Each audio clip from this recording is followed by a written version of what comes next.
Bonjour, je suis Brigitte Chabailly. J'exerce le métier d'art thérapeute depuis maintenant près de 10 ans auprès des enfants, des adolescents, des adultes et des personnes âgées. Je suis de nature joyeuse. J'aime apprendre, découvrir, transmettre, créer, faire de nouvelles rencontres. J'aime accompagner les personnes sur leur chemin de vie pour leur permettre d'être autonomes, responsables et le plus épanouis possible.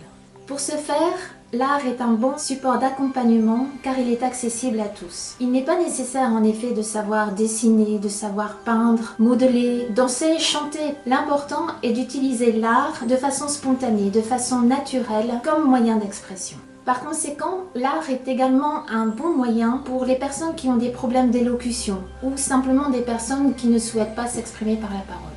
En plus, l'art est thérapeutique car il vient toucher notre être profond, cet être créateur que nous sommes tous.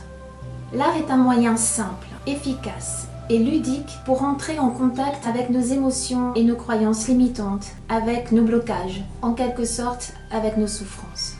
Et c'est parce que nous allons en prendre conscience et que nous allons accepter de nous en libérer et de les transformer que nous pourrons évoluer et exprimer notre potentiel créateur. Nous développons ainsi la confiance en soi, l'estime de soi. Nous devenons créateurs de notre vie. Compte tenu de la période difficile que nous vivons tous depuis plusieurs mois et face au désarroi de nombreuses personnes, j'avais à cœur de partager mon expérience en art-thérapie et de vous offrir quelques outils simples que vous pouvez utiliser vous-même, chez vous, pour vivre au mieux cette période singulière.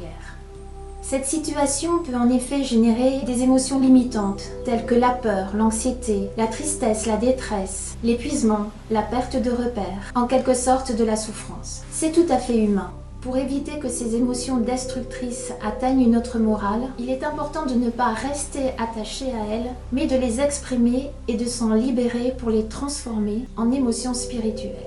En art-thérapie, pour se libérer de ces émotions, nous procédons en différentes étapes. La première étape, j'exprime la souffrance que j'ai. Vous pouvez remarquer que j'utilise le verbe avoir et non le verbe être, parce qu'il est important de ne pas s'identifier à ces souffrances, à ces émotions. Nous avons une émotion, nous ne sommes pas cette émotion. Donc il est important de ne pas vous identifier à cette émotion. Deuxième étape, je me libère de cette souffrance. Et troisième étape, j'accueille et je représente quelque chose de bon pour moi.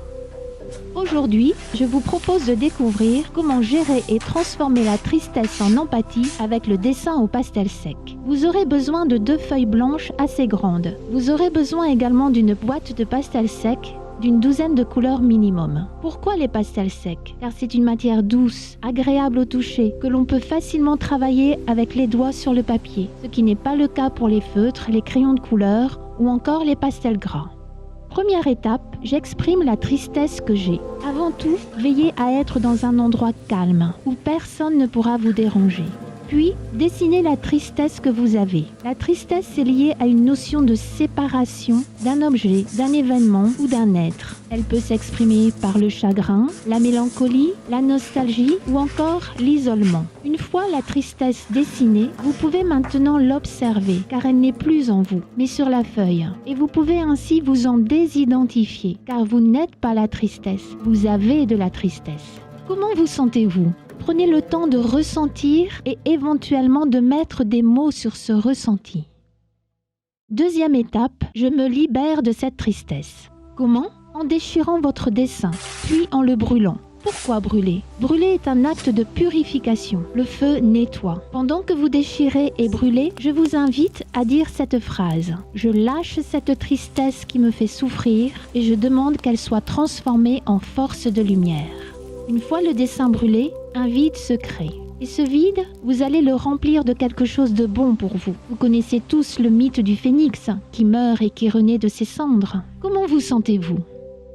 Troisième étape, j'accueille et représente la nouvelle émotion spirituelle choisie. Par exemple, l'empathie. Je vous invite à vous installer confortablement. Prenez un temps de respiration lente et profonde pour bien vous détendre et lâcher le mental. Vous pouvez mettre un fond de musique douce si vous le souhaitez. La musique aide à la détente et à la concentration.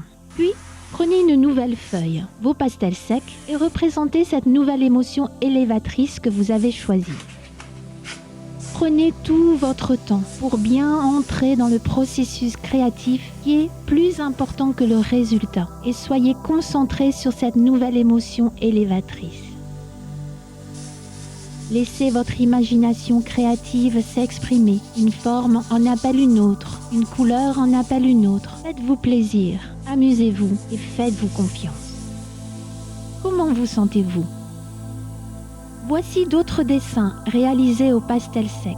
Sachez que vous pouvez tout à fait compléter votre dessin ou utiliser un autre médium artistique tel que le collage, la peinture, le modelage, l'écriture pour décharger et transformer votre tristesse en empathie.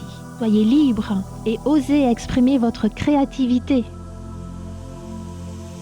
Pour mieux comprendre vos souffrances, vos blocages, vos croyances limitantes, vos émotions limitantes, votre mode de fonctionnement et apporter les modifications nécessaires pour accéder à une autre vision de vous et élever votre conscience, l'analyse psychologique et symbolique des œuvres sera dans ce cas-là indispensable. Je vous souhaite une très belle expression, libération et transformation de vos tristesses en force de lumière.